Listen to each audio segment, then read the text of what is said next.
আন্তর্জাতিক গণতন্ত্র দিবস উপলক্ষে রাজধানীর নয়াপল্টনে চলছে বিএনপির সমাবেশ। আমরা সরাসরি চলে যাব সেখানে। আমি বক্তব্য দীর্ঘ করব না। আমি বিশ্বাস করি আমাদের বিএনপি তথা সকল রাজনৈতিক দলের আন্দোলন অব্যাহত থাকবে যতক্ষণ পর্যন্ত না বাংলাদেশে গণতন্ত্র ফিরে আসে, যে গণতন্ত্রের জন্য বাংলাদেশের সৃষ্টি হয়েছিল। আপনাদের সকলকে ধন্যবাদ।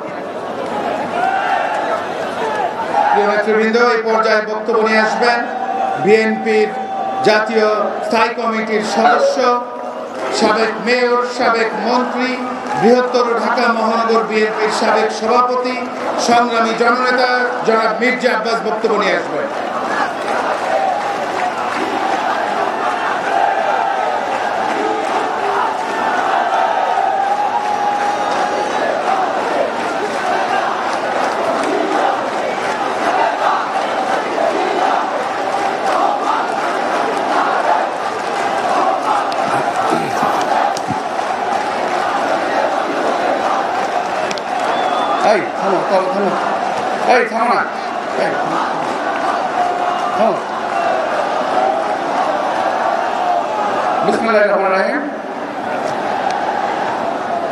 আজকে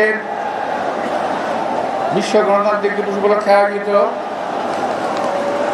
এই সভার সম্মানিত সভাপতি বিএনপি মহাসচিব মির্জা ফখরুল আলমগীর, আজকের প্রধান অতিথি যিনি দীর্ঘদিন সুদূর প্রবাস থেকে বিএনপিকে পরিচালিত করছেন, আজকের এই পর্যায়ে নিয়ে এসেছেন আমাদের সেই নেতা তারেক রহমান, উপস্থিত নেতৃবৃন্দ, প্রিয় ভাই বোনেরা, আসসালামু আলাইকুম।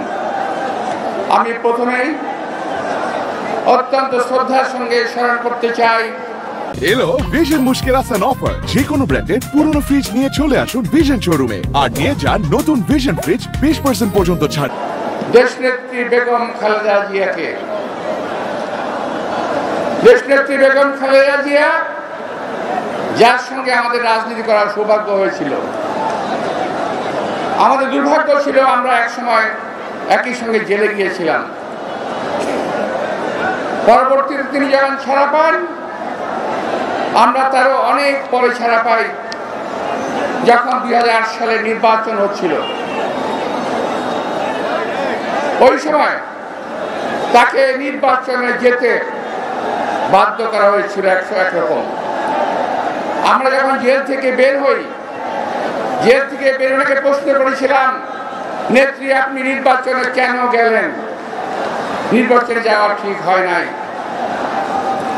উনি বললেন নির্বাচনে যাওয়া ঠিক হয়েছে, আমি যদি নির্বাচনে না যেতাম তাহলে তোমাদেরকে জেল থেকে বের করতে পারতাম না, এই জন্যই আমাকে নির্বাচনে যেতে হয়েছে।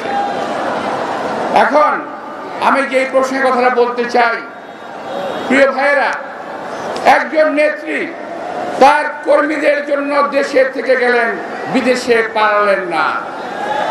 দেশনেত্রী বেগম খালেদা জিয়া উনি দেশ ছেড়ে পালান নাই। উনি বলেছিলেন এই দেশ আমার, মাটি আমার, বাইরে আমার কোনো বাড়ি ঘর নাই, আমার কোনো প্রভু নাই, আমি বাইরে যেতে পারবো না।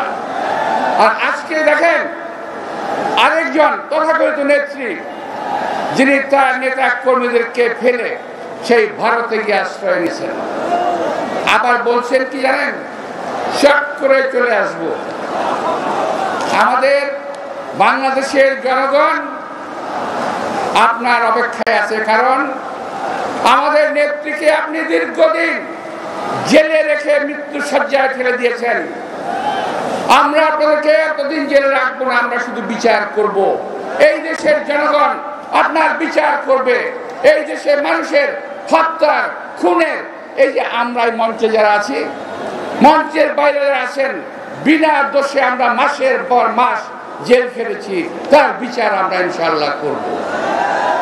প্রিয় ভাইরা, সর্বশেষ এই কয়েকদিন যাবৎ বেশ কিছু তারকা গ্রেপ্তার হচ্ছেন, আপনারা দেখেছেন না? বেশ কিছু গ্রেপ্তার হচ্ছে। আওয়ামী লীগের তথাকথিত নেতৃবৃন্দ, আওয়ামী লীগের চামচা বৃন্দ গ্রেপ্তার হচ্ছেন। তারপর যখন সুযোগ পেয়েছে মানুষ, যেখানে পেয়েছে সেখানেই গণপিটুনি দিয়েছে। আপনারা খেয়াল করেছেন না এটা? যে